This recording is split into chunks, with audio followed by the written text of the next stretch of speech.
Biden membanjiri ekonomi dalam negeri Amerika dengan stimulus keuangan 1,9 triliun dolar atau kalau orang awam membacanya printing money, maka Tiongkok juga pakai strategi yang sama, namun beda target market. Kita setuju tidak setuju, tahu sekali Tiongkok adalah negara agresor ekonomi. Cirinya kalau ada perusahaan BUMN Tiongkok di suatu negara, itu artinya negara tersebut sedang diagresi ekonominya, bukan agresi militer cara penjajah atau cara Amerika yang kuno itu. Namun sekali lagi adalah agresi ekonomi. Setelah agresi ekonomi atau serangan ekonomi, maka negara tersebut dikolonialisasi. Sumber daya alam negara tersebut pasti dikeruk habis. Yang kedua adalah kalau ada digital marketplace milik Tiongkok di suatu negara, baik tadinya milik lokal lalu diambil oleh Tiongkok, itu pastinya pasarnya negara tersebut sedang diagresi, sedang diserang. Pasar sebuah negara diserang, awalnya pasarnya dulu dikuasai, lalu jaringan distribusinya dikuasai, kemudian jaringan produk Tiongkok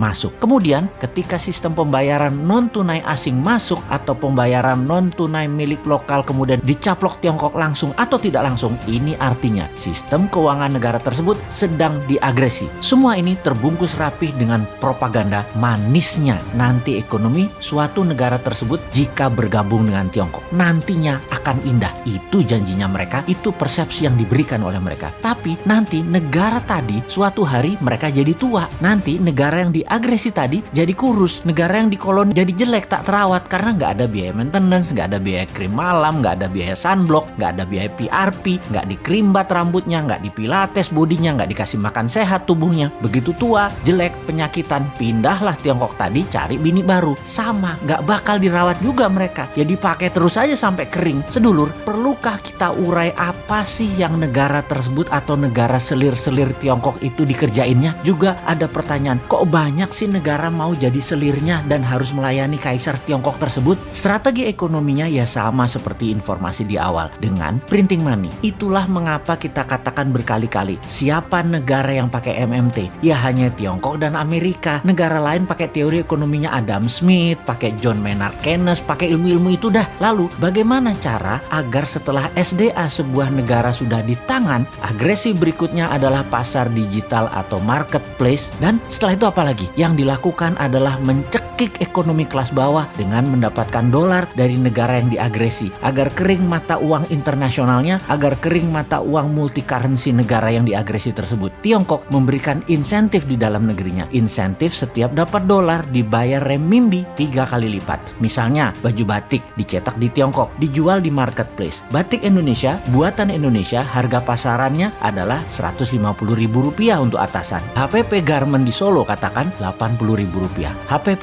ini harga pokok di mana-mana di seluruh dunia ya 11-12 lah. Pasti orang semua bahannya sama, hitung-hitungannya pasti sama. Di marketplace tadi dijual Rp50.000 loh atasan tadi. Itu pabrik di seluruh dunia juga bingung. Mereka bisa jual Rp50.000 di bawah HPP. Apa untung? Jadi panik lah para reseller. Borong barang Cina tadi, borong barang Tiongkok tadi, jual di offline, jual di online. Di tempat lain harganya Rp80.000. Pabrik di Pekalongan, pabrik di Solo, pabrik di Bandung, kemudian ya mati bertumbangan. Produksinya nggak ada yang nelen, nggak ada yang beli. Itulah strategi membunuh produksi, membunuh ekonomi UKM di sebuah negara. Lalu si pengusaha Tiongkok yang dapat $4 per baju tadi, untung dagangnya bagaimana? Oh ya rugi kalau secara dagang. Modal dia kan tetap aja Rp80.000. Tetapi ketika $4 tadi uangnya masuk ke Tiongkok oleh pemerintah Tiongkok, dolar tadi bukan diberikan dolar, tapi diberikan renminbi yang nilainya 3 kali lipat dari nilai yuan terhadap dolar, alias mereka dapat sekitar $12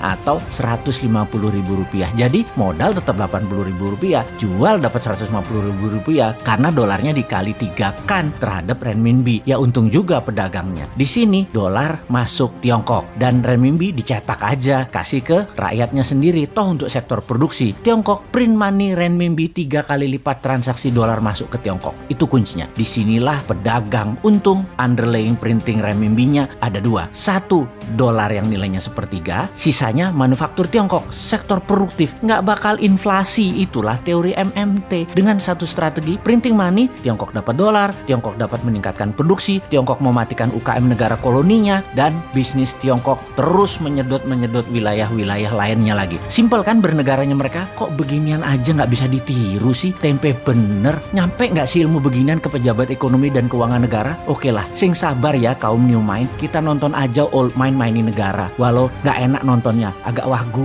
kikuk.